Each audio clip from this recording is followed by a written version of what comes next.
तर सर उद्या दोन्ही पालख्या ज्या आहेत त्या पुणे जिल्ह्यामध्ये दाखल होणार आहेत आणि त्या हिशोबाने सगळी पूर्वतयारी जी आहे ती पोलीस प्रशासनाकडून झालेली आहे. तर काय काय तयारी नेमक्या प्रशासनाकडून करण्यात आलेली आहे? यावर्षी दरवर्षीप्रमाणेच ज्या गोष्टी पोलिसांकडून करण्यात येत होत्या त्या तर यावर्षी निश्चित आम्ही करतोय. म्हणजे पालखी पुण्यामध्ये आगमन झाल्यानंतर त्याला योग्य पद्धतीनं प्रोटेक्शन देणं, क्राऊड मॅनेजमेंट करणं, येणाऱ्या वारकऱ्यांना कुठलीही असुविधा होऊ नये, सुरक्षेसंदर्भात असेल किंवा वाहनांच्या अपघातासंदर्भात असेल, तर याच्या सर्व उपाययोजना करण्यात आलेल्या आहेत.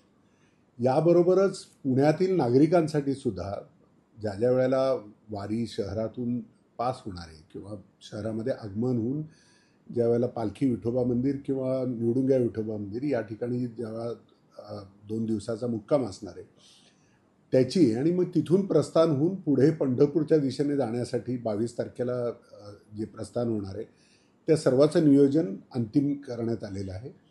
याच्यामध्ये नागरिकांना पालखीचं लोकेशन याबरोबरच रस्ते कुठले बंद आहेत आणि कुठले चालू आहेत, रस्ते कधी उघडलेत आणि कधी बंद केलेत याच्याबद्दलची इत्थंभूत माहिती मिळावी या संदर्भात सुद्धा पोलिसांकडून प्रयत्न केलेले आहेत. वाहतूक शाखेकडनंही खूप प्रयत्न केलेले आहेत आणि नागरिकांना कमीत कमी असुविधा आणि कमीत कमी रस्ते कसे बंद राहतील यासाठीचं प्लॅनिंग पूर्ण केलेलं आहे. नेमका किती फौज फाटा जो आहे पोलीस प्रशासनाकडून तो तैनात करण्यात आला आणि पोलीस प्रशासना व्यतिरिक्त जे होमगार्ड आहेत किंवा बाकी फौज आहे ती कितपत आहे, संख्या किती आहे त्यांची? याच्यामध्ये पुणे पोलिसांचे 5,000पेक्षा जास्ती कर्मचारी आणि 500च्या आसपास अधिकारी हे निश्चित ड्युटीवरती असतील.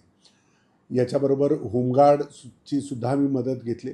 एवढंच नाही तर काही सिव्हिलियन्स जे आहेत जे पोलिसांना स्वयंसेवक म्हणून मदत करतात यांचंही आपण याच्यामध्ये मदत घेतलेली आहे. म्हणजे एक सोलापूर जिल्ह्यातून कमांडोचं एक पथक आहे जे प्रायव्हेट लोक आहेत जे सेवा करण्यासाठी येतात, तर यांची सुद्धा आपण मदत घेतोय जेणेकरून नागरिकांना कमीत कमी असुविधा होईल, गुन्हे घडणार नाहीत, पिक पॉकेटिंगसारखे प्रकार होणार नाहीत, चेंगराचेंगरीसारखे प्रकार होणार नाही याच्यासाठी हा फौजफाटा वापरला जाणार आहे. आम्ही अनेक स्वयंसेवी संघटनांना सुद्धा अपील केलेले आणि ते सुद्धा पोलिसांच्या मदतीला येतात.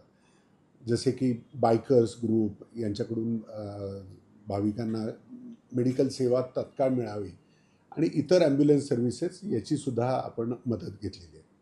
सर यावर्षी आपण AIचाही वापर करणार आहोत, पालखीचा पूर्ण रूट आहे, तर ते AI प्रणाली जी आहे ती नेमकी कशी काम करेल? आपल्याला कल्पना असेल पोलीस आयुक्त सरांच्या मार्गदर्शनाखाली यापूर्वी फर्ग्युसन कॉलेज रोडवरती AIचा वापर सुरू करण्यात आलेला आहे आणि त्याचे खूप सकारात्मक असे फायदे दिसत आहेत.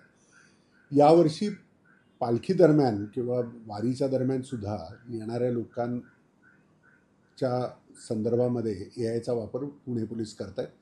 पोलीस आयुक्तांच्या मार्गदर्शनाप्रमाणे ज्या ज्या ठिकाणी पालखीचं शहरामध्ये स्वागत होईल किंवा जिथून आगमन होईल तर त्या ठिकाणी ही AI सिस्टीम बसवली राहील. ही सर्व भाविकांबरोबर नागरिकांवरती लक्ष ठेवेल आणि सुरक्षेच्या दृष्टिकोनातून त्याचा वापर करण्यात येईल. त्याचं मॅपिंग, येणाऱ्या लोकांचं आयडेंटिफिकेशन हे आपण सुद्धा करतोय. याबरोबरच किती लोक येत आहेत, किती वारकरी येत आहेत या संदर्भात सुद्धा माहिती संकलित केली जाईल आणि कशा प्रमाणामध्ये येत आहेत, म्हणजे सकाळी 6 ते 7 किती येतील, 7 ते 8 किती येतील, 8 ते 9 किती येईल, जेणेकरून भविष्यात सुद्धा याचा पोलिसांना नियोजन करण्यासाठी फायदा होऊ शकेल. पालखी ज्यावेळेला पुण्यामध्ये आगमन होती त्यावेळेला ती एकासारखी नाही येत, म्हणजे हळूहळू वाढत जाती. ज्यावेळेला पालखीचं खऱ्या अर्थाने आगमन होतं त्यावेळेला ते पीकवरती जातं आणि मग पुन्हा त्याचं येणाऱ्या नागरिकांचं प्रमाण कमी होतं. तर या संदर्भातली माहिती AI प्रणाली आता अभ्यासपूर्वक असं पोलिसांना डेटाज आणि स्टॅटिस्टिक्स देईल जेणेकरून भविष्यात प्लॅनिंगला याचा मोठा फायदा होईल.